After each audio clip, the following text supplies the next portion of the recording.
Aquarius, welcome to your story time reading. Let's go ahead and tap into it. If you're an Aquarius, Sun, Moon, Rising, Venus placement, then this is your reading. So let's see what is going on. Story time reading for Aquarius, Sun, Moon, Rising, Venus placements.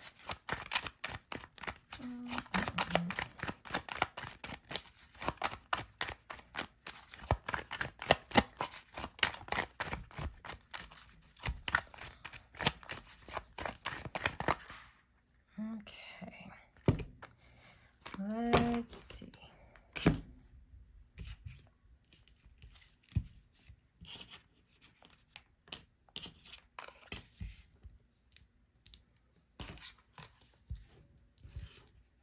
All right, Capricorn, excuse me. I don't know why I wanted to call y'all. Well, I just did Capricorn, so I ain't gonna hold you. No, you must be involved with a Capricorn. I mean, you could be, but yeah, like I just did their reading. So, all right, Aquarius, you're coming up in this story as the High Priestess. So, you know, you're in your spiritual woo-woo place right now. I mean, hey, you're obviously watching a tarot reading, but you could be a tarot reader yourself, even if not professionally. You got some cards, you know how to read and interpret, you know, for you. Some of you could be learning more about your intuitive abilities, about divination, the occult, esoteric knowledge. You might be doing a lot of reading at this time, research, okay? Really just honing your skills, your craft, all right? The High Priestess is the keeper of like sacred knowledge, the keeper of hidden knowledge and things that, you know, most people just don't know about. So we have got a highly spiritual Aquarius in this story that we dealing with, okay? Now, the other character that we have is coming through as the Four of Swords. So there's a lot of silence going on between the two of these cards because the High Priestess, you know, she plays it pretty cool. She don't say too much. She's kind of like a fly on the wall, very observant, okay? Even looking, okay, I guess those are actually supposed to be moons, crescent moons, but I almost saw them as those little, you know, those little sticky eyeball things like people use in arts and crafts. It's like, it reminds me of that more than anything. So it's like she's got eyes all around her. Even here, she got 3 sets of fucking eyes, okay? Shit, this shit look like an eye. It's eyes everywhere. So this Aquarius sees everything, right? And you know, they see everything, but they don't necessarily speak on it. And I think this has got this other person worried as hell. They're like, yo, I just saw 3 minutes, 3 seconds on the screen. So 33 can be an angel number for you. But yes, this person's like, yo, I don't know what's going on with Aquarius. I'm trying to read them. Like, should I be worried? What is it? You know, this person is not having the best of time trying to figure Aquarius out. Okay, so there can be a lapse of communication between these two. Aquarius seems to be fine. They're just kind of focused on studying and doing their little woo-woo thing. But this person over here, not so much, okay? So the plot or theme here of this story is the 8 of Pentacles, right? So once again, I know this is this particular deck seems to use the imagery of the eyes very consistently. So that might even be a connection there because I am using different tarot decks for each of the zodiac signs. For you all, I am using the Tarot del Fuego, okay? But yeah, as mentioned, we're seeing a lot of eyes so I do feel like that represents this I don't know, almost like omnipresence that our Aquarius embodies, okay?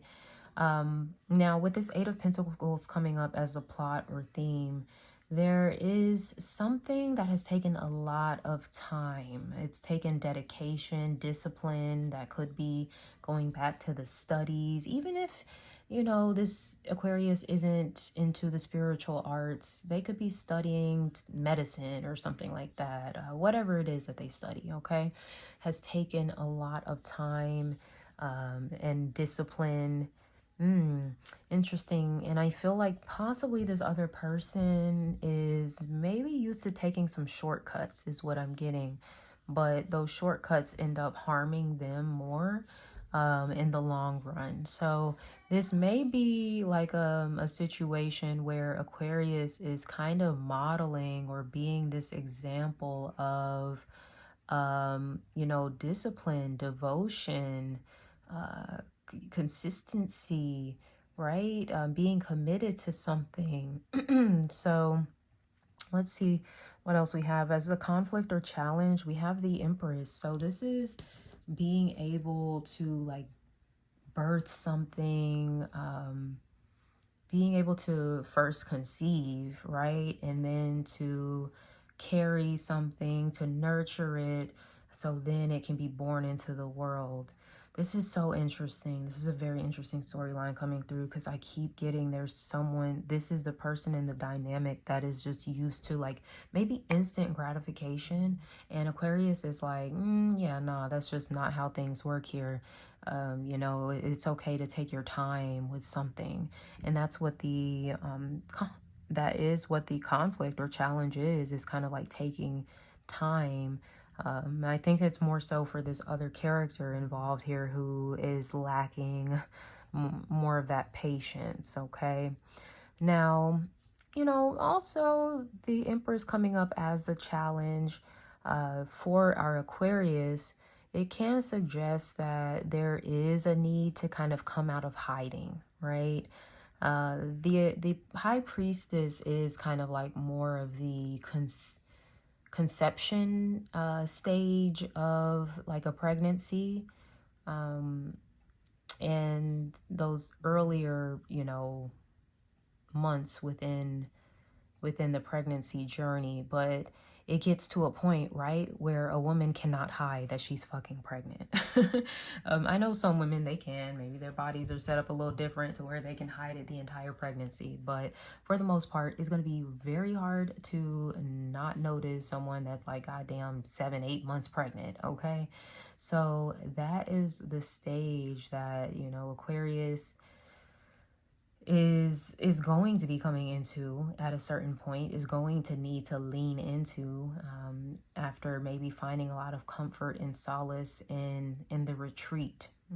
Aquarius, wow, some Aquarians out there might secretly be pregnant, okay? And they haven't told anybody yet and could be waiting until, you know, they can't hide it anymore, that type of thing. Interesting. Okay. Yeah, with the Empress also in the challenge, someone has a hard time growing things. I do feel like it's this person over here because all their fingers are kind of like chopped up, and it's like, well, what can we do with this? You know, nothing, right? So the action that needs to be taken here is the Queen of Cups. And she's even pregnant in this card. There's so much fertility all over this reading. So yeah, somebody could definitely be pregnant, could be getting pregnant.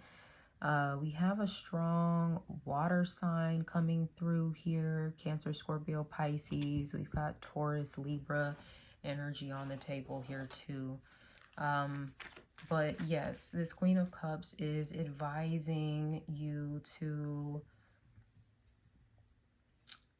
pour into yourself, to nurture yourself, but also to embrace the growth and to share your growth as well with others. One thing about the Queen of Cups, she's pouring into others, right? The High Priestess, she has a tendency to keep her knowledge to herself, but there's a need for you to share, okay? And maybe within a certain capacity, right? Using your discernment, especially if you are someone that has like a lot of spiritual knowledge and you're a little more mindful of, you know, what you're sharing with people. But for the most part, I get that you have the best intention. So maybe stop overthinking that as well. Like, oh, should I be teaching about this or no? You'd probably be surprised how many people are interested in the things you know, and would be very open to learning from you.